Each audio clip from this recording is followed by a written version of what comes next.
হিন্দুস্তান পার্কে এবারে বিষয়বস্তু হচ্ছে লোকজ।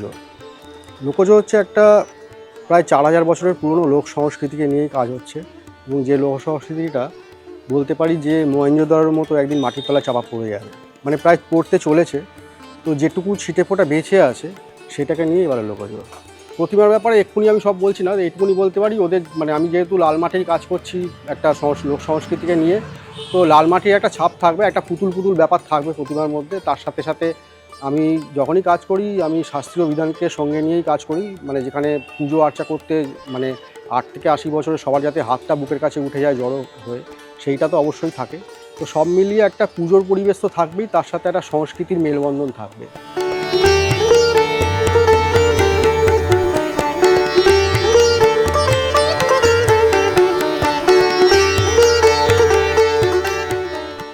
হিন্দুস্তান পার্ক সার্বজনীনের এবার এটা 95তম বছর। এই বছরটা আমাদের কাছে খুবই স্পেশাল, কেন এবার আমরা এমন একটা কাজ করতে চলেছি যেটা অনেক পুরনো দিনের কাজ। হ্যাঁ, সেটা মানে অনেক পুরনো দিন ধরে এটা হয়ে এসেছে, কিন্তু সত্যি কথা বলতে গেলে আমি অ্যাজ আ অর্গানাইজার আমি নিজেই কাজটা সম্বন্ধে কিন্তু জানতাম না, এই শিল্পটার সম্বন্ধে জানতাম না।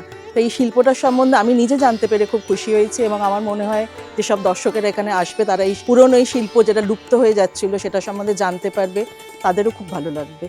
আসলে আমাদের পুজোতে উদ্বোধন আমাদের সিএম ম্যাডাম করেন, সচরাচর উনি দ্বিতীয়ার দিন করেন। এখনও আমরা টাইম পাইনি, দ্বিতীয়া বা তৃতীয়া উনি উদ্বোধন করা হয়ে গেলে তার পরের দিন থেকে আমরা খুলে দেবো দর্শকদের জন্য। শারদ প্রাতে বেজে উঠেছে